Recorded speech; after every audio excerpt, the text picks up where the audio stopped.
जेतरे दिल चवा हिते रो हिते मूंखे कोई रोकण वारो कोन्हे 3 ॾींहं रो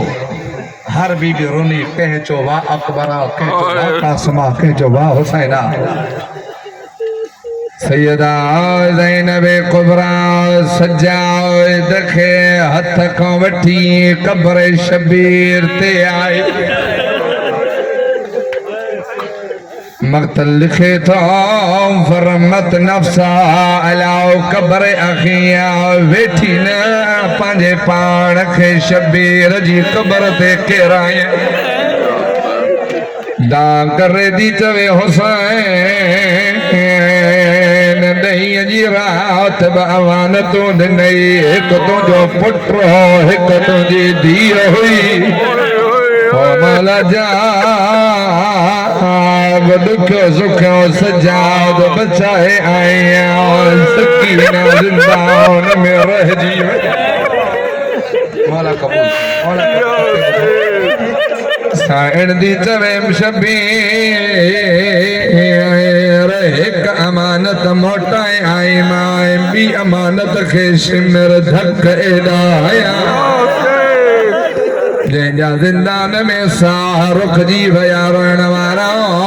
अज भी आज़माए सॼी रात मैयत घर पई हुजे मस्तूरात रोईंदियूं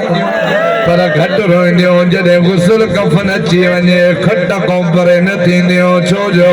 सम्झी वेंदियूं हाणे खाइण वारा जल्दी खणी वेंदा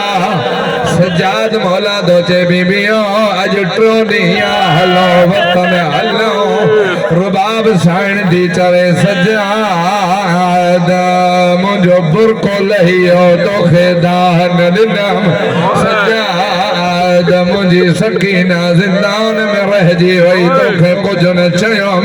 अम्मा अॼु छा थी चवे वेण करे थी चवे ज़माने जो इमाम दुआ घुर हिकु दफ़ो वेंदे हुसैन खे ॾिसियो ॾिसा हुसैन क़ब्र में सुतो कीअं पियो आहे हिन जुमिले पढ़ण खां पहिरियां दुआ थो कयां आमीन चइजो मुंहिंजा अल्लाह बे औलाद आज़ादारनि जो झोलियूं आबाद फरमा हो रोइण वारो जीअं मौला दुआ जा हथ खयां साइण हुसैन खे ॾिठो हाणे तूं ॼाण तुंहिंजी अख ॼाणे बगशी अलैया ज़मीन ते बेहोश थी किरी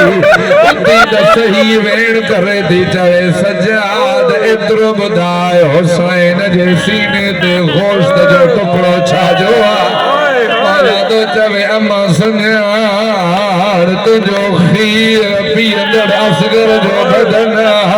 दफनाया अलग पियो बाबो पियो चवे सजाद अलग न दफना है वो मुझे हाव सालायो